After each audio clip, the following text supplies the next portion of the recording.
Hello दोस्तों, welcome to all. दोस्तों, जैसा कि हम लोग भारत देश में रहते हैं और भारत देश को विविधताओं का देश भी कहा जाता है। तो दोस्तों, यहाँ पर जितने भी धर्म के लोग रहते हैं, सबकी अपनी अपनी अलग संस्कृति है, सबके अपने अपने अलग संस्कार है। तो दोस्तों, यहाँ पर आपके साथ एक छोटी सी जानकारी शेयर करना चाहता हूँ।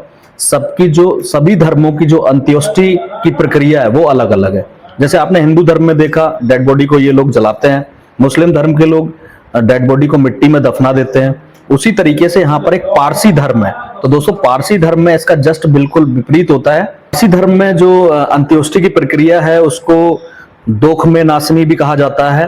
तो यहाँ पर इनके जो कब्रिस्तान होते हैं वहां पर एक टावर ऑफ साइलेंस बनाया जाता है, जिसको दखमा भी कहा जाता है।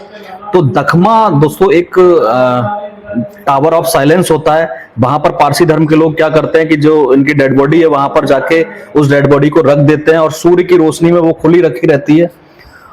तो इसके बाद वहां के जो पक्षी हैं, जो गिद्ध हैं और जो मांस खाने वाले पक्षी हैं, वो उस डेड बॉडी को धीरे धीरे खाते रहते हैं। तो एक तरीके से ये लोग प्रकृति को बहुत ज्यादा पवित्र मानते हैं।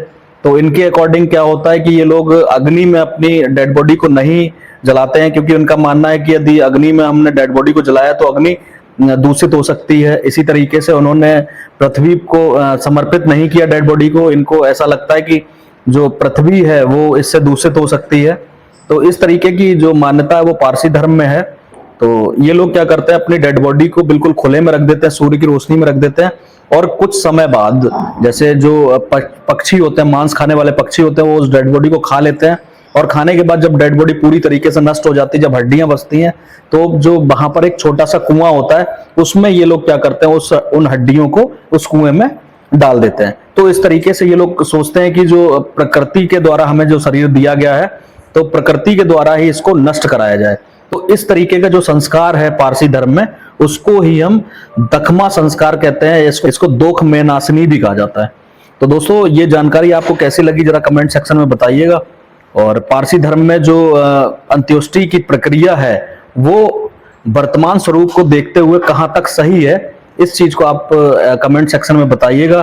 क्योंकि कुछ लोगों ने बहुत ज्यादा इस पे ऑब्जेक्शन भी किया था। हालांकि सबके अलग अलग अपने संस्कार है, सबकी अलग अलग संस्कृति है, लेकिन इस तरीके से डेड बॉडी खुले में रखना और उसके बाद चील कौओं के द्वारा वो डेड बॉडी को नष्ट करना, ये क्या प्रकृति के विपरीत है या प्रकृति के साथ क्या इसका सामंजस्य है? तो आप लोग मुझे अपना कमेंट सेक्शन में बताइएगा।